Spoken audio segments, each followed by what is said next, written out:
Malam itu seharusnya menjadi malam paling bahagia dalam hidup kami.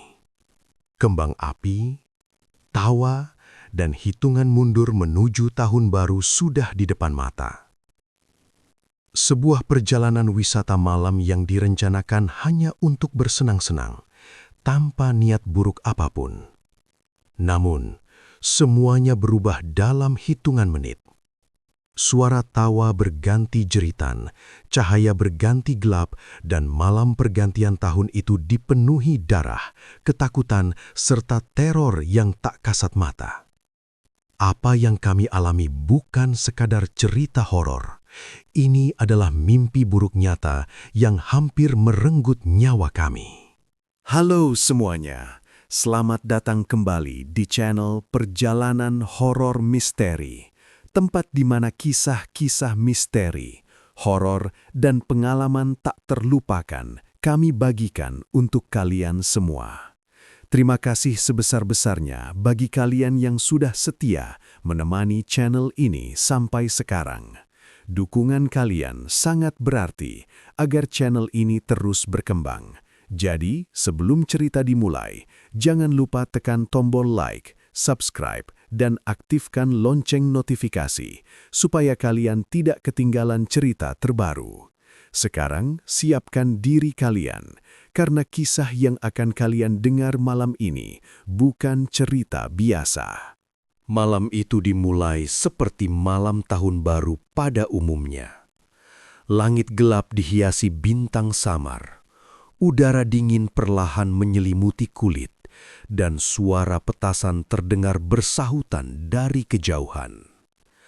Kami berkumpul dengan perasaan gembira, membawa harapan baru, tawa, dan rencana sederhana, menikmati wisata malam untuk menyambut pergantian tahun dengan cara berbeda. Tidak ada yang berpikir tentang bahaya, apalagi teror. Kami berangkat sekitar pukul 10 malam. Jalanan menuju lokasi tujuan terlihat lengang, hanya sesekali dilewati kendaraan lain. Lampu-lampu kota semakin menjauh, digantikan oleh jalan gelap yang diapit pepohonan tinggi. Awalnya suasana masih santai, musik diputar pelan, obrolan ringan mengisi perjalanan, dan sesekali tawa pecah ketika kami membahas resolusi tahun baru. Namun, perlahan suasana berubah tanpa kami sadari. Semakin jauh kami melaju, semakin sunyi keadaan sekitar. Penerangan jalan mulai jarang, bahkan di beberapa titik menghilang sama sekali. Hanya sorot lampu kendaraan kami yang menembus gelap, memantulkan bayangan aneh di batang-batang pohon. Angin malam bertiup lebih dingin dari sebelumnya, membawa aroma tanah basah yang menusuk hidung. Di sebuah tikungan tajam, kami sempat memperlambat laju kendaraan. Entah mengapa, perasaan tidak nyaman tiba-tiba muncul. Bukan rasa takut yang jelas, tapi seperti ada sesuatu yang mengganjal di dada, seolah kami sedang memasuki wilayah yang tidak seharusnya kami datangi.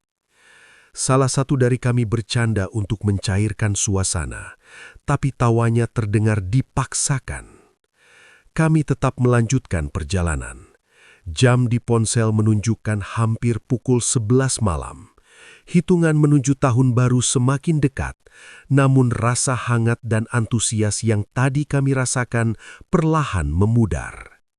Jalan terasa lebih panjang dari seharusnya, dan keheningan semakin menekan. Di saat itulah, tanpa alasan yang jelas, salah satu dari kami berkata pelan, "Tempat ini kok rasanya beda ya?"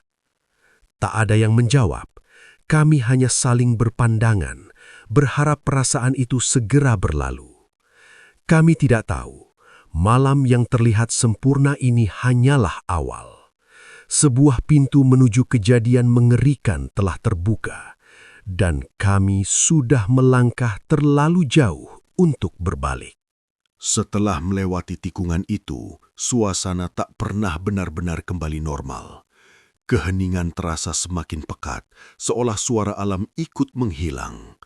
Tidak ada jangkrik, tidak ada burung malam, bahkan angin pun mendadak berhenti berhembus. Yang terdengar hanya suara mesin kendaraan dan nafas kami sendiri yang mulai tak beraturan. Beberapa menit kemudian, salah satu dari kami mencoba membuka ponsel untuk melihat jam dan arah lokasi tujuan. Namun layar hanya menampilkan tulisan, "Tidak ada layanan." Kami mengira itu hal biasa, mengingat lokasi memang jauh dari pemukiman. Tapi anehnya, bukan hanya satu ponsel, semua ponsel kami kehilangan sinyal secara bersamaan. Jam digital di dashboard kendaraan tiba-tiba berkedip, lalu kembali ke angka yang sama berulang kali, seakan waktu menolak bergerak maju. Kami mulai saling melempar pandang. Canda sudah tak lagi terdengar. Setiap orang larut dalam pikirannya sendiri, mencoba mengusir rasa gelisah yang semakin menguat. Di tengah perjalanan, lampu kendaraan sempat meredup sesaat, mesin tersendat, seperti kehabisan tenaga. Kami terpaksa berhenti di pinggir jalan yang dikelilingi pepohonan rapat dan semak belukar. Saat kendaraan berhenti, udara terasa jauh lebih dingin. Bau aneh tercium, amis, bercampur tanah basah dan sesuatu yang sulit dijelaskan. Salah satu dari kami turun untuk memeriksa mesin, sementara yang lain tetap di dalam dengan pintu terkunci. Dari dalam kendaraan, kami melihat bayangan orang itu memanjang di tanah, tapi gerakannya terlihat tidak wajar, seolah ada bayangan lain yang mengikuti. Tiba-tiba, terdengar suara langkah dari arah hutan, pelan, teratur, tapi jelas bukan langkah hewan. Kami menahan nafas, lampu senter dinyalakan, menyapu semak-semak, namun tak ada siapa-siapa. Hanya pepohonan diam yang berdiri seperti penonton bisu. Saat itulah, salah satu dari kami bersumpah melihat sosok tinggi berdiri di antara pohon, menghilang begitu cahaya diarahkan ke sana. Kendaraan akhirnya bisa dinyalakan kembali, tapi perasaan takut sudah terlanjur merasuk. Kami memutuskan untuk segera pergi dari tempat itu. Namun semakin kami melaju, jalan terasa semakin asing. Tikungan demi tikungan tampak sama. Pohon-pohon seakan berbaris rapi membentuk lorong gelap yang tak berujung. Jam menunjukkan pukul 23.45. Hitungan menuju tahun baru semakin dekat, tapi suasana justru semakin mencekam. Dari jarak jauh, samar-samar terdengar suara tawa. Bukan tawa manusia yang riang, melainkan tawa pelan, serak, dan menggema, seolah berasal dari banyak arah sekaligus. Beberapa dari kami menutup telinga, berharap itu hanya ilusi. Di saat itulah, kami sadar ini bukan sekedar perjalanan yang tersesat. Ada sesuatu yang memperhatikan kami sejak awal. Tanda-tanda ini bukan kebetulan, melainkan peringatan. Namun peringatan itu datang terlambat. Kami sudah berada terlalu dalam dan malam itu belum menunjukkan niat untuk melepaskan kami begitu saja. Kami berpikir tanda-tanda aneh itu akan berhenti setelah kendaraan kembali melaju. Nyatanya, justru disitulah teror sebenarnya dimulai. Udara di dalam kendaraan terasa berat, seolah ada sesuatu yang ikut masuk bersama kami. Nafas kami semakin pendek, dan tidak satupun berani membuka percakapan. Mata semua tertuju ke jalan gelap di depan, berharap segera menemukan jalan keluar. Beberapa ratus meter kemudian, tanpa peringatan, terdengar suara benturan keras dari atap kendaraan. Duk! Kami refleks menjerit. Kendaraan berhenti mendadak. Jantung berdegup kencang, tangan menggemetar, dan keringat dingin mengalir meski udara sangat dingin. Kami saling menatap, mencoba memastikan apa yang baru saja terjadi. Tapi atap kendaraan tampak normal, tak ada apapun di sana. Tiba-tiba, terdengar suara nafas berat dari luar. Bukan satu, tapi seperti banyak, mengelilingi kami. Kaca jendela perlahan berembun, dan di salah satu sisi muncul bekas usapan, seolah ada tangan yang menempel dari luar. Padahal kami tahu betul, tidak ada siapa-siapa yang terlihat. Saat itulah, Salah satu dari kami berteriak histeris. Dia menunjuk ke kaca spion. Di sana, sesosok bayangan berdiri tepat di belakang kendaraan. Bentuknya tidak jelas, terlalu tinggi, terlalu kurus, dan kepalanya tampak menunduk dengan posisi yang tidak wajar. Ketika lampu rem menyala, sosok itu seakan tersenyum, atau setidaknya kami merasa seperti itu. Belum sempat kami bereaksi, jeritan lain terdengar. Salah satu teman kami tiba-tiba terjatuh saat mencoba turun. Tubuhnya terseret beberapa meter, seolah dicengkeram sesuatu yang tak terlihat. Kami hanya bisa menjerit ketakutan. Ketika berhasil menariknya kembali, lengannya sudah penuh luka cakaran, darah mengalir deras membasahi tanah. Di kejauhan, kembang api mulai terdengar. Dentumannya berbanding terbalik dengan teror yang kami alami. Tahun baru hampir tiba, tapi kami justru terjebak di tengah mimpi buruk yang nyata. Bisikan pelan mulai terdengar, memanggil nama kami satu persatu dengan suara yang membuat bulu kuduk berdiri. Saat itulah kami sadar, ini bukan gangguan biasa. Ada sesuatu yang ingin kami tetap di sini. Sesuatu yang tidak terlihat, tapi sangat nyata. Detik-detik menuju pergantian tahun terasa berjalan begitu lambat. Jam menunjukkan pukul 23.58. 2 menit lagi seharusnya kami bersorak menyambut tahun baru. Namun yang kami rasakan hanyalah ketakutan yang semakin menyesakkan dada. Teman kami yang terluka meringis kesakitan. Darah terus mengalir dari lengannya, menetes ke tanah gelap yang entah mengapa tampak semakin hitam. Kami mencoba mengangkatnya masuk ke kendaraan. Tangan kami gemetar, pikiran kacau. Saat mesin dinyalakan, kendaraan hanya mengeluarkan suara batuk pelan lalu mati lagi. Sekali, 2 kali, berkali-kali. Seolah ada sesuatu yang sengaja menahan kami di tempat itu. Dari balik pepohonan, suara bisikan semakin jelas, bercampur tawa lirih yang membuat kepala terasa ingin pecah. Waktunya hampir habis. Kalimat itu terdengar begitu dekat, padahal tak ada siapapun di sekitar kami. Angin mendadak berhembus kencang, membuat dedaunan bergesekan seperti ribuan bisikan yang saling menyahut. Lampu kendaraan berkedip liar, lalu mati total. Kami kini benar-benar tenggelam dalam kegelapan. Hitungan mundur terdengar dari kejauhan, entah dari mana asalnya. 10, 9, 8. Setiap angka yang terdengar membuat tekanan di dada semakin berat. Salah satu dari kami mulai menangis, menyebut nama orang tuanya berulang kali.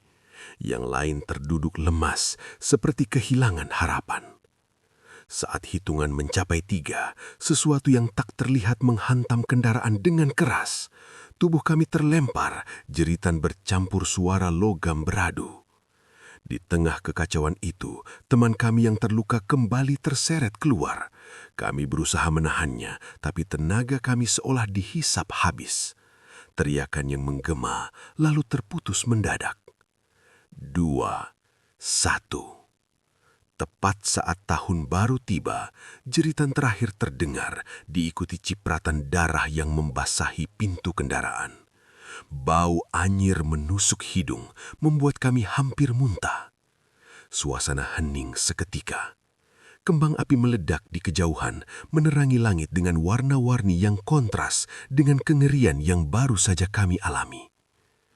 Kami terdiam, tubuh gemetar, pikiran kosong. Kami yakin malam itu menuntut sesuatu sebagai tumbal.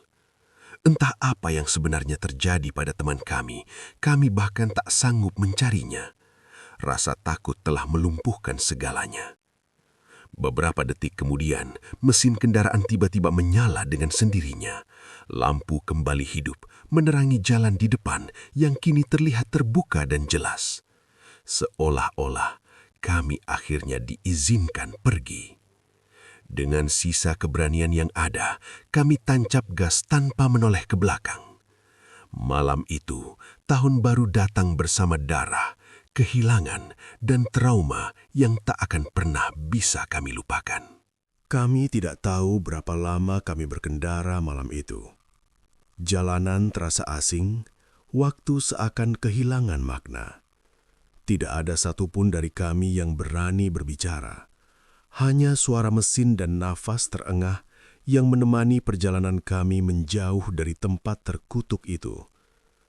Ketika akhirnya kami melihat lampu pemukiman pertama, barulah kami sadar, kami masih hidup. Kami berhenti di sebuah pos kecil. Tubuh gemetar, wajah pucat, dan pakaian berlumuran darah. Orang-orang yang melihat kami tampak bingungan, tapi tidak ada satupun dari kami yang mampu menjelaskan apa yang sebenarnya terjadi. Bahkan untuk mengingatnya saja terasa menyakitkan. Malam itu kami hanya ingin satu hal, pulang dan melupakan segalanya.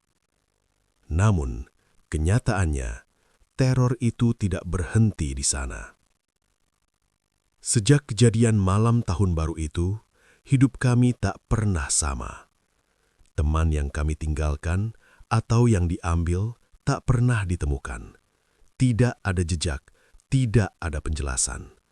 Secara resmi, dia dinyatakan hilang, tapi di hati kami rasa bersalah terus menghantui, seolah kami telah melanggar sesuatu yang tidak seharusnya.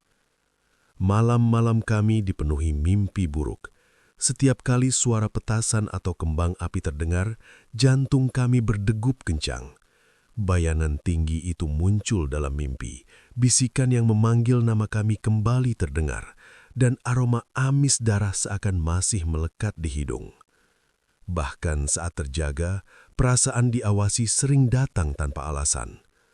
Beberapa dari kami mencoba mencari jawaban, bertanya pada orang-orang yang dianggap paham, mencoba memahami apa yang sebenarnya kami masuki malam itu. Tapi satu hal yang selalu mereka katakan sama. Kami telah melewati batas. Tempat itu bukan sekedar jalan atau lokasi wisata biasa. Ada aturan yang tak tertulis dan malam itu kami melanggarnya. Kini, setiap pergantian tahun, kami memilih untuk diam di rumah. Tidak ada perayaan, tidak ada hitungan mundur, hanya doa dan harapan agar apa yang mengikuti kami sejak malam berdarah itu akhirnya benar-benar pergi. Kami selamat secara fisik, tapi sebagian dari diri kami tertinggal di sana, bersama rasa takut yang tak pernah benar-benar hilang. Dan sampai hari ini, kami masih bertanya-tanya, apakah kami benar-benar sudah pulang sepenuhnya? Malam berdarah itu mengajarkan kami satu hal yang tak akan pernah kami lupakan. Tidak semua tempat aman untuk didatangi, dan tidak semua niat baik akan berakhir baik jika kita mengabaikan batas dan firasat. Ada hal-hal yang tidak terlihat oleh mata, tapi nyata keberadaannya. Sebagai manusia, kita hanya tamu di dunia ini, dan setiap tempat memiliki aturan yang harus dihormati. Semoga kisah ini bisa menjadi pengingat untuk kalian semua, agar selalu berhati-hati, menjaga sikap, dan tidak meremehkan tanda-tanda yang diberikan alam. Jika kalian merasa tidak nyaman di suatu tempat, lebih baik mundur daripada memaksakan diri. Terima kasih sudah menonton dan mendengarkan cerita ini sampai akhir. Dukungan kalian sangat berarti bagi channel ini. Jangan lupa like, subscribe, dan bagikan video ini agar semakin banyak yang bisa mengambil pelajaran. Saya pamit. Sampai jumpa di video berikutnya. Dan ingat, tidak semua teror berakhir saat cerita selesai.